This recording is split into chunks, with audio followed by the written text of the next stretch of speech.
জয় গুরু। আজকের আমরা এই ভিডিওতে যে টপিকটার উপর আলোচনা করতে চলেছি সেটি হচ্ছিল এমনই একটা বিষয় যেখানে আজকে আমরা শুনব জ্ঞানার্জন নিয়ে এমনই কিছু কথা যা শ্রী শ্রী ঠাকুর তো বলেছেনই, তৎসহিত পরম পূজ্যপাদ শ্রী শ্রী আচার্যদেব এই বিষয়ে কী বলেছেন তাই আজকে আমরা জানার চেষ্টা করব। যে এই যে জ্ঞান না হলে কি কিছুই হয় না, নাকি কিছু করা যায় না, তাই না? তাই জ্ঞান নিয়ে একটা এমনই সবার মনের মধ্যে একটা জিজ্ঞাসা থাকে যে জিনিসটা কিন্তু প্রত্যেকেরই জানা দরকার, তাই না? আর তৎসহিত আমরা আরও এমনই একটা কথা জানতে চলেছি যেখানে আজকে আমরা শুনবো, দেখবেন ঠাকুরের কাছে যে আমরা যখন পূজা করে থাকি তখন চন্দন কি দেওয়া যেতে পারে? একটা খুবই জিজ্ঞাস্য বিষয় যেটা আমরা প্রত্যেকেই জানার চেষ্টা করে থাকি বা জানতে চাই যে ঠাকুরের কাছে পূজা করার সময় কি চন্দন দেওয়া হয় নাকি দেওয়া যায় না? যদি হয় তাহলে তা কীভাবে হয়, তাই না? তাই আজকে আমরা সেই বিষয়ে কিছু কথা জানার চেষ্টা করব। তো যাই হোক, আজকের এই আলোচনাটি এবারে আমি শুরু করার আগে আপনাদের কাছে শুধু একটি কথাই অনুরোধ করছি, ভিডিওটিতে আপনারা সম্পূর্ণভাবে যুক্ত থাকার চেষ্টা করবেন। আশা করি দিলে আজকের এই যেই টপিকটি আপনারা দিলে নিঃসন্দেহেই বুঝতে পারবেন। আমরা দেখবেন এই জ্ঞানার্জন নিয়ে বহু কথা বলি, তাই তো? প্রকৃতপক্ষে এই যে জ্ঞানার্জন, শ্রী শ্রী ঠাকুর দেখবেন সত্যানুসরণে একটা জায়গায় লিখছেন, অনুভূতির দ্বারা যা জানা যায় তাই জ্ঞান। এবারে তাহলে যে জ্ঞান, তাহলে কি অনুভূতি ছাড়া কি কোনো জ্ঞান হয় না? হয়, সে সম্বন্ধেও ঠাকুরের বলা আছে। তাহলে কথা হচ্ছে হলো, অনুভূতির কথা ঠাকুর কেন বললেন? এই কারণে বললেন, অনুভূতিতে কি হয়, জ্ঞানটা আরও বেশি পাকাপোক্ত হয়ে ওঠে, অর্থাৎ তখন জ্ঞানটা আরও সঠিক হয়, তখন জানাটা আরও অ্যাকুরেট হয়। এই কারণে ঠাকুর বলেছেন যে অনুভূতি যার মধ্যে যত, সে জ্ঞানের জগতে ততটাই উচ্চ। এই কারণেই সত্যানুসরণে ঠাকুর বললেন যে অনুভূতির দ্বারা যা জানা যায় তাই জ্ঞান। নাহলে কি ঠাকুর বলেননি আলাদা জায়গা? তাও তো বলেছেন। যেমন ধরেন আমরা যে দেখি স্কুলে যে ছাত্রছাত্রীরা যে পড়াশোনা করে, সেক্ষেত্রে যে তারা বিভিন্ন রকম যে পাঠ্যপুস্তকের মাধ্যমে যে বিভিন্ন রকম জ্ঞানার্জন যে করে থাকে, যেটাকে আমরা কি বলে থাকি বিদ্যার্জন, তাহলে কি তা কি কোথাও জীবনে কাজে লাগবে না? সেটা তো কাজে লাগবে, তাই না? এই কারণে ঠাকুর বলেছেন যে জ্ঞান আমি কিভাবে অর্জন করছি সেইটা দেখতে হবে। তাই তার মাধ্যমটা যেমন হবে তা আমার কাছে সেই রকমভাবেই তখন তার আউটপুটটাও আমি সেই রকম পাবো। এই যে ইনপুট আর আউটপুটের আমরা যে কথা বলে থাকি, আমি যেমনভাবে ইনপুট দেব আমার আউটপুটও সেই রকমই হবে, তাই না? একই রকমভাবে এই যে জ্ঞানার্জন, আমি যেভাবে, যেখানে আমি যেরকম ওয়েতে আমি জ্ঞান বলতে পারেন আহরণ করার চেষ্টা করব, সেখানে সেই জ্ঞানটা আমার মধ্যে সেরকমভাবেই ফুটে উঠবে। এবার এই যে ফুটে উঠবে সেটার মধ্যে ঠাকুর একটা পথ বলেছেন, অনুভূতির পথ, যেখানে কি না ঠাকুর বলছেন সেই অনুভূতিতে কি হয় না, সেই জ্ঞানটা আরও বেশি থেকে বেশি আমি বুঝতে পারি বা সেই জ্ঞানটা আমার কাজে আমি তখনই লাগাতে পারি, তাই না? যেমন ধরেন দেখবেন আমরা একটা কথা বলে থাকি যে মানুষ জীবনে ধাক্কা না খেলে সে জীবনে মানে মর্ম বোঝে না, বা জীবনের যে গুরুত্বটা কোথায়, বা ধরেন একটা কোনো জিনিস আছে সেই জিনিসটাকে সে পাত্তা দেয় না। দেখবেন তাই লোকে বলে সে যতক্ষণ ওই জিনিসে ধাক্কা খাচ্ছে ততক্ষণ পর্যন্ত সে বুঝতে পারবে না যে সেই জিনিসটার প্রয়োজনীয়তা কোথায়। দেখবেন এসব কথা একটু বলা হয়। তাই যে বলা হয়, তাহলে সেক্ষেত্রে জিনিসটা ঘটে তা কি, ধাক্কা যে খেলো বা যখন খায় সেক্ষেত্রে কী হয়, তার মধ্যে একটা অনুভূতি হয়, তার ভিতরে একটা ফিল হয়। সেই যে ফিলটা হলো, যার ফলে কি হলো, সে তখন জানার চেষ্টা করলো, খোঁজার চেষ্টা করলো, আর সেই জানার খোঁজাটাই তার মধ্যে জ্ঞানটাকে ভালো মতন করে কি হলো না, সেই জ্ঞানটা তার মধ্যে তখন ঢুকে গেল, সেই জানাটা তখন তার মধ্যে প্রবেশ করলো। কীভাবে না একটা অনুভূতির মাধ্যমে। এটা তো জাস্ট একটা উদাহরণ। তাহলে কি জীবনে কি সবসময় কি ধাক্কার মাধ্যমেই কি মানুষ জ্ঞান অর্জন করে? এরকম কোনো কথা নেই। অনুভূতি, বিভিন্ন রকমের অনুভূতি হয়, তাই না? যেমন ধরেন সায়েন্সের এক্সপেরিমেন্ট, ধরেন কেমিস্ট্রিতে একটা কোনো কিছুর রিয়াকশান নিয়ে পড়ানো হচ্ছে। ধরেন এইটার সাথে ওইটা মেশালে এইরকম হয়ে যাবে, এইরকম হয়ে যাবে, দেখবেন এসব পড়ানো হয়, যেগুলি কিন্তু খুবই ইন্টারেস্টিং হয়ে থাকে। বা ধরেন কেমিস্ট্রিতে দেখবেন একটা পার্ট পড়ে হচ্ছিল অর্গানিক কেমিস্ট্রি। সেখানেও দেখবেন বিভিন্ন রকমভাবে ডিসকাশন করা হয়। বিশেষ করে অর্গানিক কেমিস্ট্রি একটা এমন একটা জায়গা, করতে কিন্তু খুবই ভালো লাগে। মানে পুরো কেমিস্ট্রি সাবজেক্টটা একটা এমন, সবকটা সাবজেক্টই দেখতে হবে কার ইনস্টিংক্টে, কার বৈশিষ্ট্যে কোনটা খাপ খাচ্ছে, তার কাছে তখন সেটাই সবচাইতে বেশি একটু ভালো লাগে।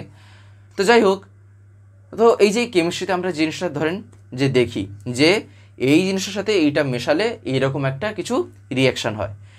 এবারে ধরেন আমি ওটা পড়লাম, আমি জিনিসটা মাথায় রেখে দিলাম, পরীক্ষার খাতে লিখে দিয়ে চলে এলাম।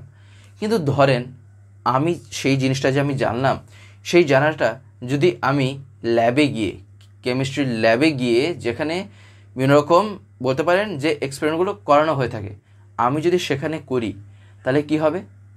আমার জানাটা আরও নিখুঁত হলো। এমনকি যেহেতু আমি তা নিজের চোখে আমি দেখলাম, আমি যে জিনিসটা পড়েছি আমি তখন যে আমি করে দেখলাম, তখন কি হবে? তখন আমার জিনিসটা আরও বেশি মনে থাকবে।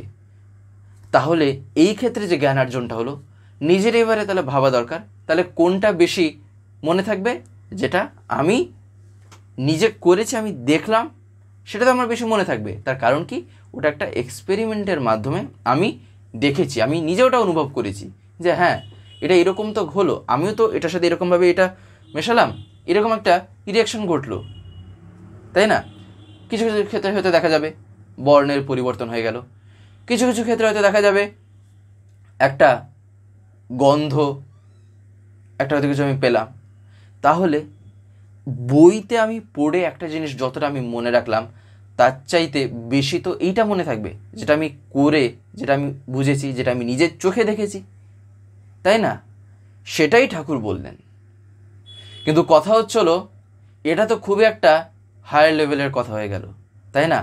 পড়াশোনার ক্ষেত্রে কি সবাই কি পারদর্শী হবে? এমন কোনো কথা নেই। সবার ব্রেনও কি সমান? তাও না, তাই না?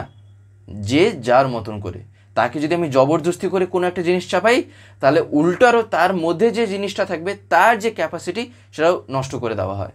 ধরেন কারোর ভিতরে আছে, সে হয়তো একটা আলাদা লাইনে যাবে, আমি তাকে জবরদস্তি চাপিয়ে দিলাম কি ইঞ্জিনিয়ারিংয়ের লাইনে, আমি তাকে জবরদস্তি চাপিয়ে দিলাম, মানে ধরেন ডাক্তারের ক্ষেত্রে যেগুলো হয়ে থাকে, ধরেন আমি চাইছি সে ডাক্তার হোক, ডাক্তারির লাইনে আমি তাকে পড়াতে শুরু করিয়ে দিলাম। হয়তো দেখা যাবে তার মানে এইটুকু ইন্টারেস্ট নেই, না হয়তো সে ইঞ্জিনিয়ারিংয়ে যেতে হবে, না হয়তো ডাক্তারিতে যাবে, তার হয়তো আলাদা একটা লাইনে ইন্টারেস্ট আছে পড়ার ক্ষেত্রে। তাহলে সেক্ষেত্রে কী হলো? আমি আমার ইচ্ছাটাকে দেখতে গিয়ে তার দ্বারা যেটা হতো আমি সেটাকেই নষ্ট করে দিলাম, তাই না?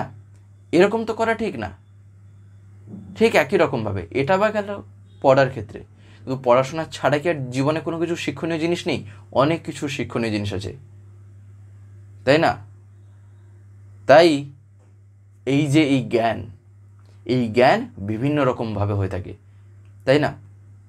একবার শ্রী শ্রী ঠাকুরের কাছে অতুলদা জিজ্ঞাসা নিবেদন করেন, ঠাকুর, জ্ঞান না হলে কিছুই হয় না, কিছুই করা যায় না, এটা আমরা দেখি, এটা কি ঠিক বা এইরকমটা কি সত্যি?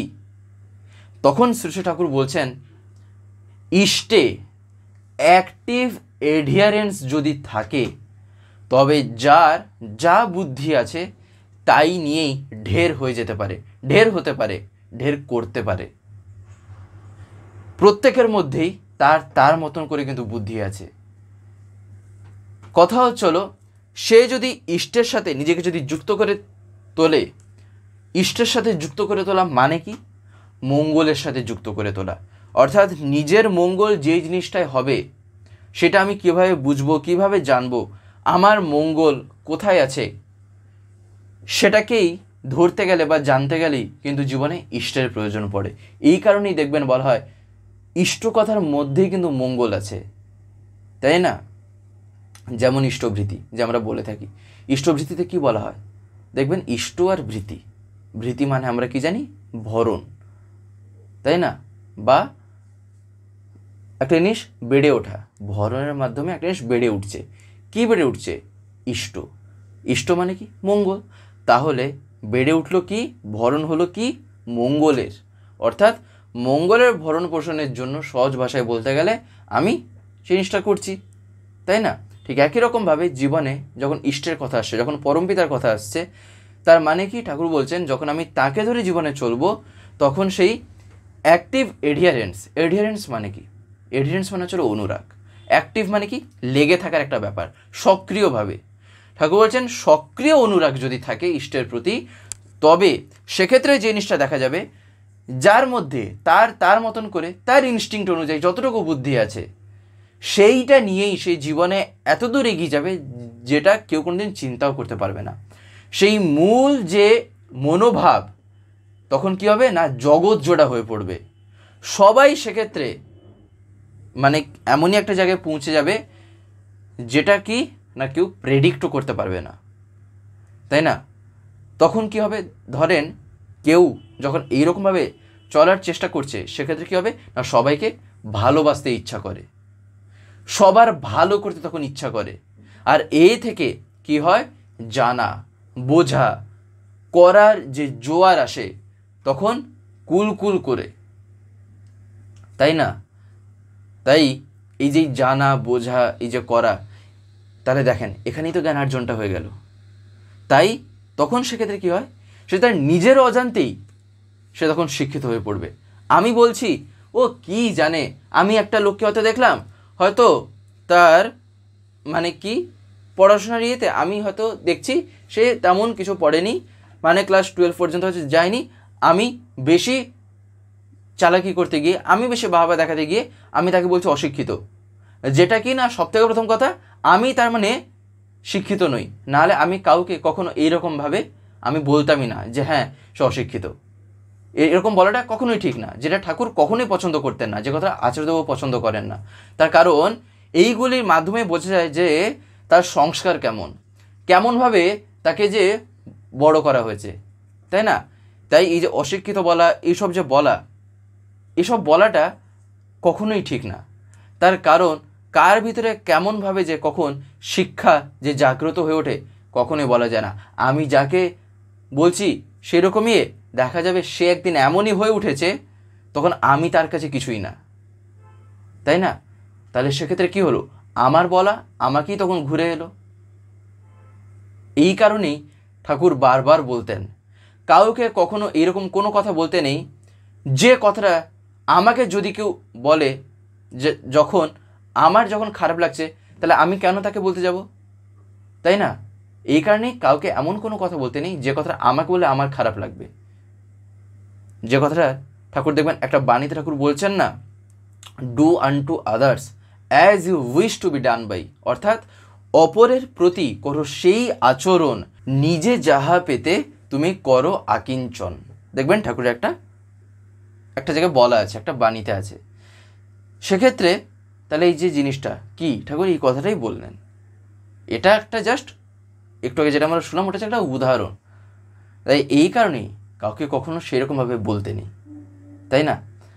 তাই এই যে ঠাকুর বললেন, তখন কি হয়, আমি যখন ইষ্টের সাথে যুক্ত হয়ে উঠব তখন আমার চালচলন এমনই হয়ে উঠবে, আমার অভ্যাস ব্যবহার এমনই হয়ে উঠবে, আমি তার সঙ্গ করতে করতে এমনই জায়গায় পৌঁছে যাব যে আমি নিজেই জানতে পারবো না যে আমার ভিতরে যে কত কিছু যে জ্ঞানার্জন যে হয়ে গেছে, তাই না?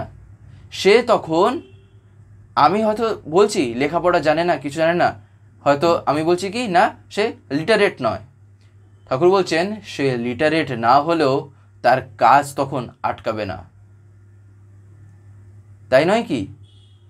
এই কারণেই চাই হচ্ছে হলো তার প্রতি অচ্যুত অনুরাগ। অচ্যুত অনুরাগ মানে কি? এই যে ঠাকুর বলেন সক্রিয় অনুরাগ, অচ্যুত অনুরাগ কাছাকাছি একই মিনিং। অচ্যুত মানে যে অনুরাগ চ্যুত নয় সেটাকে বলা হচ্ছে অচ্যুত, তাই না?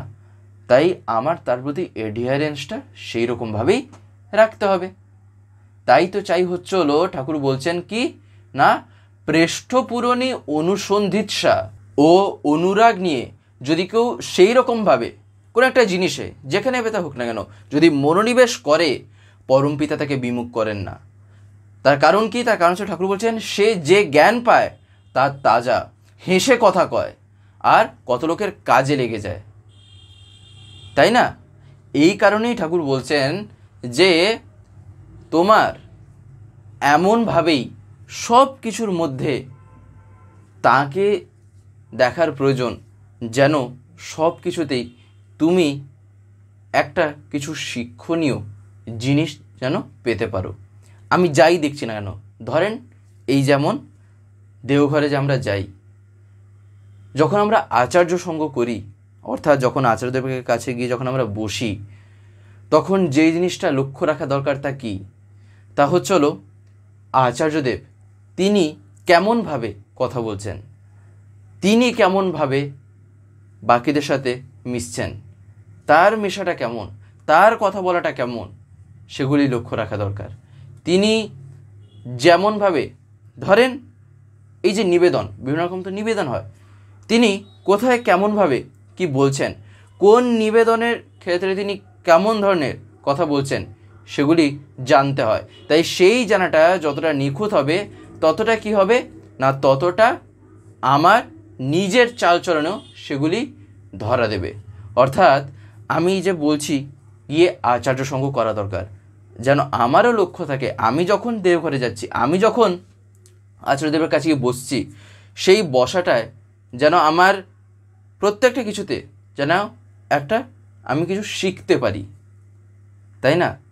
যেমন কি, যেমন দেখবেন আমরা যখন দেওঘরে যাই, আমরা যে জিনিসটা দেখি তা কি, দেখবেন আচার্যদেব যখন যাদের যাদের সাথে কথা বলেন, কথা বলার সময় দেখবেন তিনি কেমনভাবে কথা বলেন। তিনি যেমনভাবে কথা বলেন না, মানুষ এমনিতেই সেক্ষেত্রে একটা আকর্ষণ পেয়ে যায়। কেন?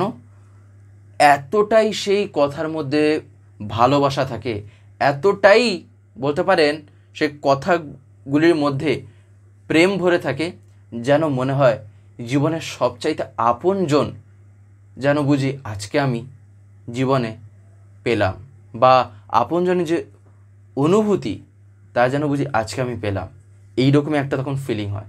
কেন হয়, কী কারণে হয়, সেটাই তো ধরতে হবে, সেটাই তো হলো আসল জায়গা, সেটা তো হলো দেখার বিষয়, তাই না? সেটা যখন আমি জানতে পারবো তখন কি না, তখন আমি তাকে অনুসরণ করার চেষ্টা করতে পারবো, তাই না? তিনি তো সেই জিনিসটাই তো চাইছেন, যে কথাটা আচার্যদেব প্রায় বলেন। দেখবেন আমরা একটা কথা বলে থাকি, তা হলো আমি ঠাকুরের বই পড়ি, আমি ঠাকুরের বিভিন্ন ইয়েতে যুক্ত আছি, আমি সৎসঙ্গে যাই, উৎসবে যাই, ডিপি ওয়ার্কে যাই, সব জায়গায় যাচ্ছি, কিন্তু কি না আমার মধ্যে আমি এটা কোনোদিনও চেষ্টা করলাম না যে তাকে অনুসরণ করার, অর্থাৎ তিনি যেমনভাবে চলতেন, তিনি যেমনভাবে কথা বলতেন, তিনি যা যা বলেছেন সেইগুলি আমি নিজের মধ্যে আমি ফোটানো কোনোদিনও আমি চেষ্টা করলাম না। তাহলে সেক্ষেত্রে কী হবে, ঠাকুরত্বর যে জাগ্রতর যে ব্যাপারটা সেটা কি আদৌ ঘটবে? আদৌ হবে না, তাই নয় কি? তাই যে ঠাকুর যে বলেছেন ঠাকুরত্ব জাগ্রতর যে ব্যাপার, ঠাকুরত্ব মানুষের ভিতরে জাগে কখন? ঠাকুরত্ব মানুষের ভিতরে তখনই জাগে যখন সে ঠাকুরের বিভিন্ন বলা কথাগুলিকে তার জীবনে যখন ফুটিয়ে তুলতে চায়, তখনই তার মধ্যে জাগ্রত হয়। আর এই যে ঠাকুরত্ব জাগ্রত করার যে ব্যাপারটা কেনই বা ঠাকুর বলেছেন, তাই না? দেখবেন আমরা যদি একটু লক্ষ্য করি তা কি, তা হলো দেখবেন একটা কথা আমরা বলে থাকি নররূপী নারায়ণ। নররূপী নারায়ণ বলতে সবথেকে প্রথম কথা, নারায়ণ মানে আমরা এর আগেও শুনেছি, অর্থাৎ যিনি মানুষকে পথ দেখান, নর, নারায়ণের মধ্যে নর আছে, তাই না? যিনি মানুষকে পথ দেখিয়ে দেন তিনি নারায়ণ। এবারে নারায়ণ যখন কি না নররূপে লীলা করছেন, অর্থাৎ মানুষ রূপে যখন তিনি লীলা করে মানুষকেই যখন তিনি পথ দেখিয়ে দিচ্ছেন, তখন যে ব্যাপারটা আসছে তা কি, তখন যেটা আসছে তা হচ্ছিল তাকে যেন আমি অনুসরণ করতে পারি, তাকে যেন আমি আমার ভিতরে ফুটিয়ে তুলতে পারি, তখনই না আমার তাকে ধরে চলাটা সার্থক হবে, তাই নয় কি? এই কারণেই আমি যখন তাকে জীবনে ধরে চলছি, যেন আমাদের লক্ষ্য রাখা দরকার যেন আমি তাকে এমনভাবেই আমার ভিতরে ফুটিয়ে তুলি যেন আরেকজন দেখেই তার মনে যেন এই চিন্তা আসে যে এর মধ্যে এমন কি আছে যা আমার মধ্যে নেই, যার ফলে একে এমন দেখাচ্ছে। যে কথাটা আচার্যদেব একদিন বলছিলেন তা হচ্ছিল, আমার ঠাকুরকে ধরে চলা এমনই হবে যেন রাস্তায় যখন হেঁটে যাব তখন যদি পাশে একজন কেউ দাঁড়িয়ে থাকে বা কেউ যখন আমি দেখছে, যেন তার চিন্তা এতটুকু অন্ততপক্ষে জাগে যে এইরকম কেন, একে দেখতে এইরকম কেন লাগছে, বা এর মধ্যে কি এমন আছে। তখন সে ঝুঁকি মারবে অন্তর্জগতে।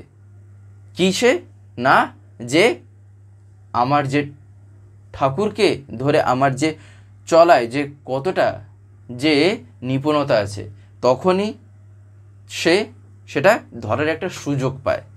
আর যাজন, যে আমরা একটা কথা বলি না যে যাজন দু প্রকারের হয়ে থাকে, একটা ছিল মৌখিক যাজন আর একটা ছিল কর্মের মাধ্যমে একটা যাজন। মৌখিক যাজন মানে যখন তার কথা আমরা যখন বলি, যেটা মুখের মাধ্যমে হয়ে থাকে, যখন আমরা বলি সেটা এক প্রকার যাজন, যেটা ঠাকুর প্রায় বলতেন যেটা করা দরকার, নাহলে কি না ইষ্ট উপভোগ করা হয় না। তার সাথে সাথে আরও একটা যে কথা ঠাকুর বলছেন তা হচ্ছিল কর্মের মাধ্যমে যাজন, অর্থাৎ আমার করাই এমন, আমার চালচলনই এমন, আমার অভ্যাস ব্যবহারই এমন, যা দেখেই আরেকজনের মনের মধ্যে এইটা জাগছে যে কিভাবে এটা এর মধ্যে এইরকম হচ্ছে, তাই না? ঠাকুর যেভাবে যেমন বলছেন, ঠাকুর মাতৃভক্তির কথা বলছেন, পিতৃভক্তির কথা যেমনভাবে বলেছেন, যদি আমি সেরকমভাবে ফুটিয়ে তোলার চেষ্টা করি নিজের মধ্যে, তখন আরেকজন সে তখন ভাববে যে আমার পিতৃভক্তি আর আমার মাতৃভক্তি কেমন, আর এর মধ্যে এতটা কিভাবে মানে বেড়ে উঠে গেল, এর মধ্যে এমন তাহলে কি এমন এক্সট্রা আছে। তখন জাগবে ছিল সেই জায়গাতেই প্রশ্ন, আর যে প্রশ্ন যখন সে করবে তখনই ঠাকুরের কথা আসবে, তখনই প্রিয় যে বিতরণের কথা, যে কথাটা আচার্যদেব প্রায় বলেন যে আমার জীবনের যিনি প্রিয় পরম, আমি যখন সেই প্রিয়কে বিতরণ করতে যাব তখন সেক্ষেত্রে এমনিতেই একটা ভালোবাসার সম্পর্ক বা একটা বলতে পারেন যে কারোর প্রতি যে একটা সেরকম দরদ নিয়ে যে কথা বলা, তখন আপনা থেকেই গড়ে ওঠে। তার কারণ প্রিয় যেখানে আমার মধ্যে প্রকাশিত হন, আমার চালচলনে, আমার কথাবার্তায়, সেক্ষেত্রে এমনিতেই কিন্তু সব কিছুই একটা স্বাভাবিক হয়ে যায়, সেটা আপনা থেকেই হয়ে ওঠে। তার কারণ কি, তখন আমি আমার জীবনের সবচাইতে পরম যিনি, আমি তাকে প্রকাশ করছি, তাই না? আরেকটা যে কথা তা হচ্ছিল, দেখবেন আমরা যখন ঠাকুরের পূজা করে থাকি, এই পূজা করার সময় দেখবেন আমরা যে চন্দন দেওয়ার যে কথাটা বলে থাকি, চন্দন কি আদৌ দেওয়া যেতে পারে? অবশ্যই দেওয়া যেতে পারে। কিভাবে? দেখবেন ঠাকুরের যে ফুল দেওয়া হয়, সেই ফুলে কিন্তু চন্দন এরকমভাবে দেওয়া যেতেই পারে। তারপরে সে ফুলটা আমি দিলাম ঠাকুরের সামনে, যে আমি হয়তো দেখা যাবে একটা কিছু এরকম একটা হয়তো ছোট্ট একটা হয়তো থালা টাইপের সেরকম একটা যে দেখতে হয়, বা আমরা যে বাটি বলে থাকি, যাই বলে থাকি না কেন, এখানে প্লেটের মতন আর কি ওগুলো দেখতে হয়। আমি কি করলাম, আমি তো তাতে তো ফুল দেবো, আমি তার আগে কি করলাম, যে ফুলগুলি আমি দেবো আমি আগেই চন্দনী করে আমি তাতে দিয়ে দিলাম, তারপরে আমি ফুল দিলাম। তাই ফুলে কিন্তু চন্দন দেওয়া যেতে পারে, তারপরে পূজা করা যেতে পারে, যেটা কিন্তু করলে সেক্ষেত্রে কোনো রকমই কোনো কিছু অসুবিধার কথা নেই। তার কারণ কি, তার কারণ হলো যেটা দেখবেন চন্দন কিন্তু সব জায়গাতেই আমরা কি করি না, একটা পূজার ক্ষেত্রে ব্যবহার করার একটা পদ্ধতি আছে, তাই জানতে হয় যে কোথায় কীভাবে তা করা দরকার। এই কারণে বললাম, দেখবেন বাড়িতে আমরা অনেকেই এই চন্দন ব্যবহার করে থাকি, কিন্তু কিভাবে করতে হয় তা হয়তো আমরা অনেকে জানি না। এই কারণেই বলার আমি চেষ্টা করলাম যে কিভাবে চন্দন যে দিতে হয় পূজায়।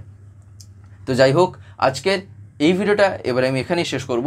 শেষ করার আগে আপনাদের কাছে একটি কথাই বলবো, যদি আজকের এই ভিডিওটা আপনাদের ভালো লেগে থাকে তাহলে একটি লাইক করে দেবেন, সবার ভিতরে শেয়ার করে দেবেন, কেমন লাগলেও নিচে একটি কমেন্টে লিখে জানাবেন। আর যদি চ্যানেলটিকে এখনো সাবস্ক্রাইব করে না থাকেন তাহলে অতি অবশ্যই চ্যানেলটিকে সাবস্ক্রাইব করে পাশের বেল আইকন প্রেস করে অল করে রাখতে একেবারেই ভুলবেন না, আরও এরকম বিভিন্ন নতুন এবং ইন্টারেস্টিং ভিডিও সবার আগে পাওয়ার জন্য। জয় গুরু, বন্দে পুরুষোত্তম।